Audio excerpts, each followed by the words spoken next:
Chaz, we've been hearing today about your extra work after practice. Kirby was bragging about you, and Kamari was bragging about you right there. What exactly are you doing when regular practice gets over and you hang out on the field for a little bit longer? It all depends on the game plan for that week. Depending on what I was good at in practice and what reps I need to get back. Like, if I didn't strike good enough after practice, I hit the sleds. If I feel like my pass rush was lacking, then I'll go hit the pass rush sleds and work with coach after practice. It's all dependent on the practice before and the game plan of the week. Has that always been your thing, kind of extra reps after practice? Yes, sir. How far back do you remember? High school. My high school coach always told me don't do the bare minimum, so always do extra. What's your relationship like with Brock Bowers, and how has it developed over your time here in Athens? I met Brock before he even committed here. Me, Brock, and Van Griff all kind of knew each other through recruiting. It's kind of developed over time, and we're all best friends throughout now, and we have a really good relationship. Culturally, how do you help a guy from California get used to living in Georgia? He's from the country of California. He came in.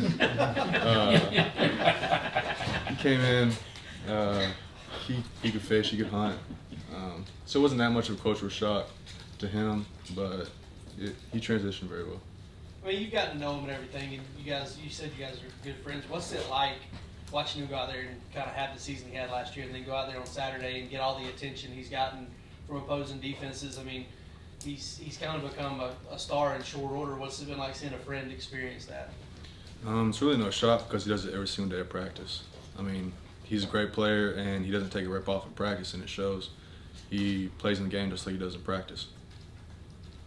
The two words that your coach used to describe you was consistency and toughness. What can you do to make sure that the other guys are also bringing those things, especially after a big win like Oregon where it's easy to get complacent?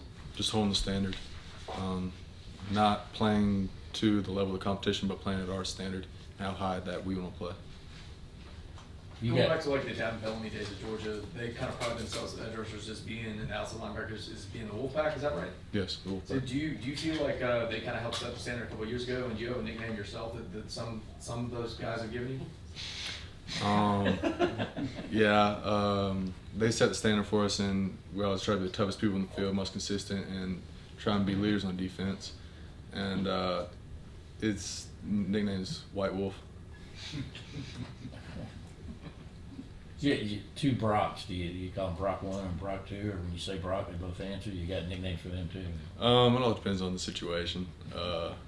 If you're around them, then you have to look at one of them, and they still both kind of look at you. It's kind of a hard situation. What's the biggest thing you've taken playing behind Robert Beal and then, of course, Nolan Smith on the other side? Just their experience. I mean, Nolan, he's been playing since he was a freshman. He knows the ins and outs of this defense. He knows how to play. He knows all the small things in the game.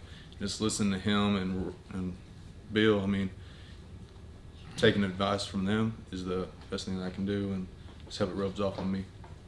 Oregon obviously had a very elite offensive line. Overall, how would you assess your line's play against them on Saturday? Our D-line or O-line against them? D-line against their O-line. I mean, we played our game. We played our physical, fast, and I think it shows by the stats how we played. You're getting coached by somebody new this year. I don't want to butcher your coach's name, but Driba. What do you think about him? I mean, what's kind of been his impact on you thus far? He's had a big impact. I mean, himself, he played at Colorado. He was a 4-year letterman there. He was a player himself. So he gives you the inside version of how everything is, not just the playbook and how it is on the whiteboard.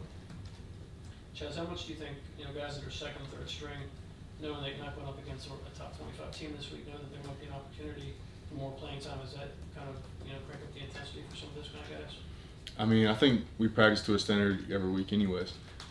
So how we practice, how we play, and everybody on our team is held to that standard no matter what string it is. So it's next guy up. What special teams units are you participating on? All of them. All of them? Are you first team on? I'm first team on everyone except punt.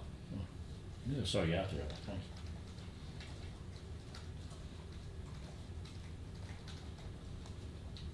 questions for Chaz? All right, Chaz, thank you. Thanks, Mike.